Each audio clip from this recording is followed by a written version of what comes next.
maman, tellement heureuse de vous revoir. Dehors, le monde est tellement rude. Maman, je rencontre tellement de défis et je n'ai pas convaincu l'auditoire pour ce projet d'école. Mes dessins n'ont pas été validés et mon stage ne se passe pas aussi bien que je l'aurais voulu. Je propose des idées, des projets, des maquettes lors des différentes réunions que nous avons, mais je ne suis pas écoutée. Mes collègues se moquent même de moi. Ils regardent mes dessins avec dédain, comme s'ils ne valaient rien. Pourtant, j'y passe des heures.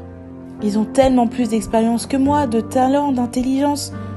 Je veux juste tout arrêter. Architecte, c'est peut-être pas pour moi. Charlotte, poursuis tes rêves. Ne t'arrête pas. C'est ça, ce n'est peut-être qu'un rêve.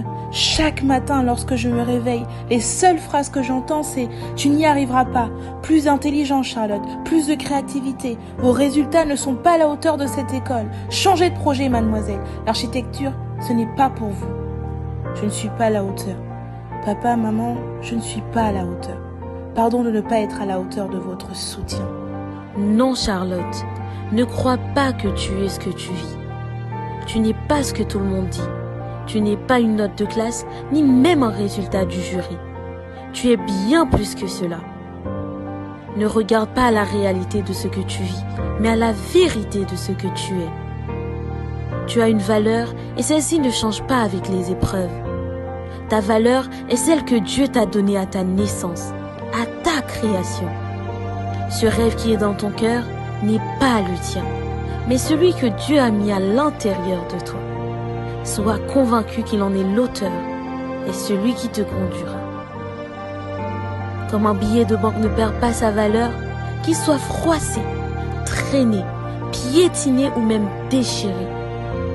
Sache qu'aucune situation ne peut changer ta valeur, ni le don et les capacités que Dieu a mis en toi.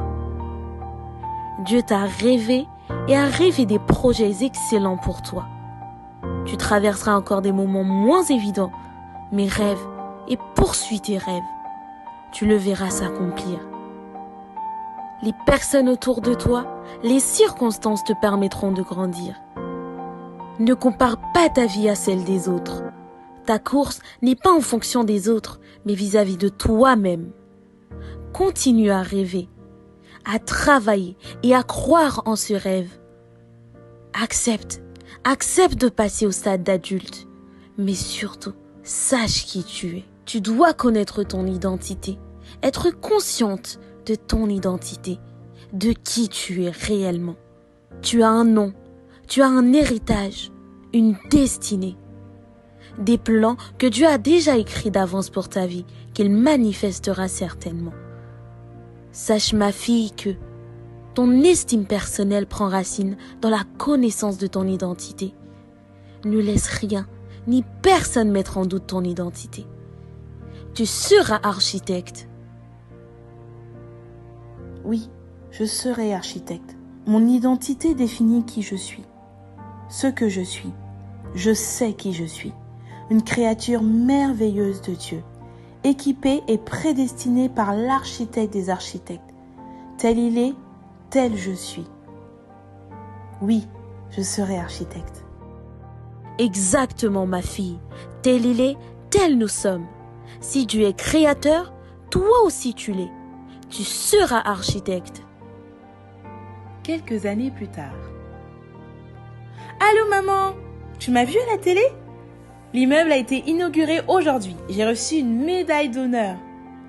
Oui, ma fille, et je suis fière de l'architecte que tu es devenue. Tu feras encore plus, ma fille, des immeubles, des cités, des musées, des monuments et même des villes.